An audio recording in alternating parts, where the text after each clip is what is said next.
విజయవాడకి వచ్చిన పెద్ద విపత్తు నుంచి ఇప్పుడే మెల్లమెల్లగా విజయవాడ కోలుకోవడం మొదలుపెట్టిందండి. మీరు చూసుంటారు, నిన్నటి రాత్రి వరకు కూడా గౌరవ ముఖ్యమంత్రి గారు ఇక్కడే ఉండి మేజర్ రిలీఫ్ వర్క్స్, ప్రజలకి ముందు ఒక విపత్తు సంభవించిన వెంటనే చేయాల్సిన రెస్క్యూ, తర్వాత ఇవ్వాల్సిన రిలీఫ్ పూర్తి స్థాయిలో అందిన తర్వాత మా దగ్గరే ఉండి మాకు దిశానిర్దేశం చేస్తూ ఇక్కడే వారు కంట్రోల్ రూమ్ ఏర్పాటు చేసుకొని ప్రజలకు అందాల్సిన రెస్క్యూ అండ్ రిలీఫ్ ఆపరేషన్స్ అన్నింటినీ కూడా స్వయంగా పర్యవేక్షణ చేసుకుంటూ కార్యక్రమాలు ఇక్కడి నుంచే నడపడం జరిగింది. మీరు అందరూ చూసుంటారు. ఇప్పుడు అవి అయిన తర్వాత మనం క్రూషియల్ రీహాబిలిటేషన్ స్టేజ్కి వచ్చాము. సో రెస్క్యూ అయిపోయింది, రిలీఫ్ దాదాపుగా అయిపోతుంది, రీహాబిలిటేషన్ స్టేజ్కి వచ్చాము. సో అందులో భాగంగా ముందు పెద్ద ఎత్తున నిన్నటి నుంచి కూడా ఎన్యూమరేషన్ స్టార్ట్ చేసాం.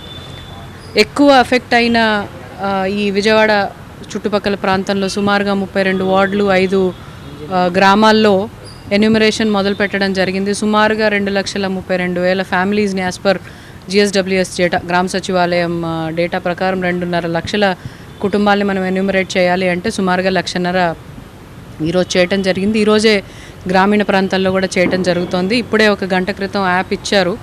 జిల్లాలో మిగిలిన ప్రదేశాలు అంటే నందిగామ, తిరువూరు, జగ్గేపేట అటువైపు కూడా జరిగిన నష్టాన్ని ఈపాటికి ఒక ప్రాథమిక అంచనా వేశారు. దాన్ని కూడా యాప్లో క్యాప్చర్ చేయడానికి ఈరోజు చర్యలు తీసుకుంటూ ఎట్టి పరిస్థితుల్లో రేపు మధ్యాహ్నానికి ఎన్యూమరేషన్ అనేది ఒక ప్రిలిమినరీ ఫస్ట్ రౌండ్ అయిపోగొట్టేసి ఈరోజు మీ ద్వారా కూడా ప్రజలకు చెప్పేది ఏమిటంటే, ఎవరైనా డోర్ లాక్ ఉన్న వాళ్ళు కానీ, ఎన్యూమరేషన్ టీం వచ్చినప్పుడు వాళ్ళు అందుబాటులో లేకపోవటం వల్ల కానీ, వేరే వాళ్ళ బంధువుల ఇంటికి వెళ్ళి ఉండకపోయిన వాళ్ళని దయచేసి 12వ తేదీ కూడా వాళ్ళు గ్రామ సచివాలయాల్లో కానీ రిపోర్ట్ చేసి మమ్మల్ని ఎన్యూమరేట్ చేయలేదు అని చెప్తే మా టీంని పంపించి మాకు ఎన్యూమరేట్ చేసే వెసులుబాటు ఉంటుందండి. అదర్వైజ్ సిటీలో అయితే చాలా వరకు ఎన్యూమరేషన్ కంప్లీట్ అయిపోయింది, గ్రామీణ ప్రాంతాల్లో జరుగుతుంది.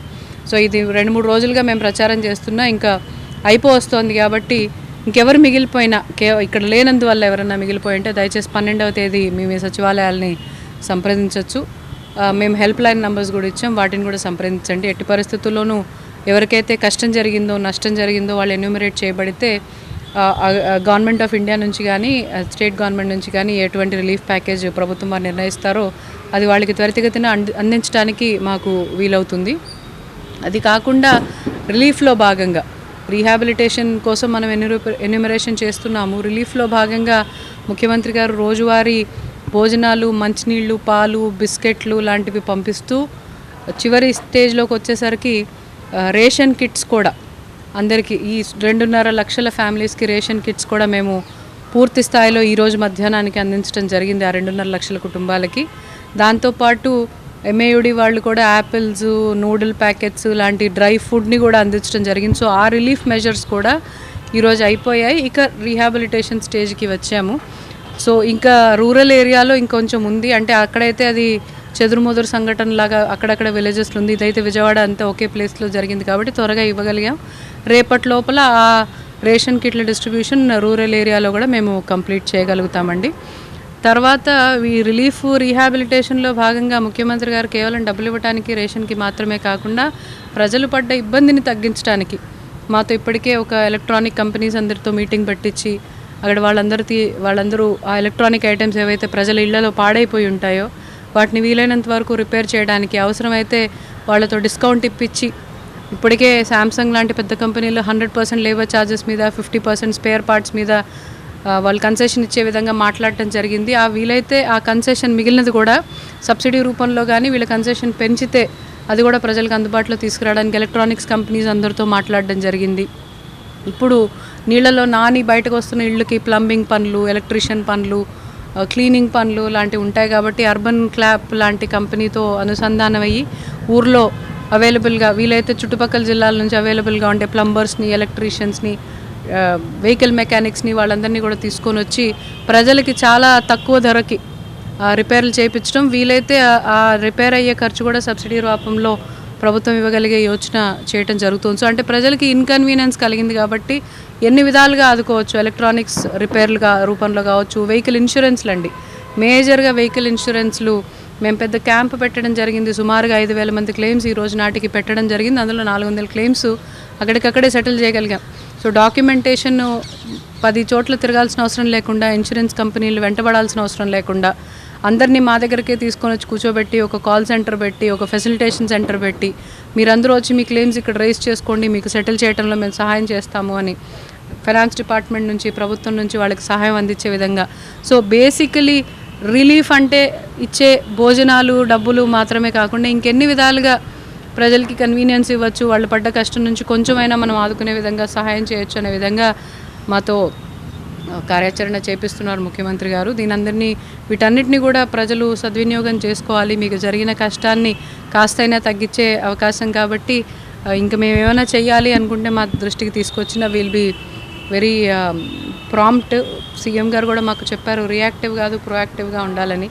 ఎటువంటి అవసరాలు ఉంటాయో ప్రజలకు కూడా తెలుసుకొని ఇంకేమైనా మేము చేయవలసిన ప్లాన్లు ప్రోగ్రాంలు ఉంటే వాటిని కూడా సీఎం గారి దృష్టికి తీసుకొచ్చి ప్రభుత్వం దృష్టికి తీసుకొచ్చి ప్రజలకు అందించడం జరుగుతుంది. ముఖ్యంగా ఎన్యూమరేషన్కి అందరూ కోఆపరేట్ చేయాలి. ఇన్సూరెన్స్ క్లెయిమ్స్ కోసం మేము చేసిన ఫెసిలిటేషన్ సెంటర్కి వచ్చి మీ కన్వీనియన్స్ కోసం అవి తొందరగా సెటిల్ చేయించుకోవాలి. ఎలక్ట్రానిక్స్ ఐటమ్స్ రిపేర్ చేయడానికి మేము ఇస్తున్న ప్లాట్ఫామ్ని ఉపయోగించుకొని త్వరగా మీ నార్మల్సీకి మీరు రావటం కోసం మేము ఏమేమి చేయాలో అవన్నీ మేము చేస్తాము. దయచేసి ప్రజలందరూ కూడా సహకరిస్తారని ఇప్పటికే చాలా సహకరించారు, చాలా కష్టాన్ని ఓర్చుకున్నారు. ఇంకా ఆ కష్టంలోంచి బయటకు రావడానికి చివరి ప్రయత్నాలుగా చేస్తున్న ఈ కార్యక్రమాలన్నింటిలోనూ మీరు కూడా భాగస్వామ్యం అయ్యి అందరం కలిసి విజయవాడని మళ్ళీ నార్మల్ స్థితికి తీసుకురావాలి అని కోరుకుంటున్నాను.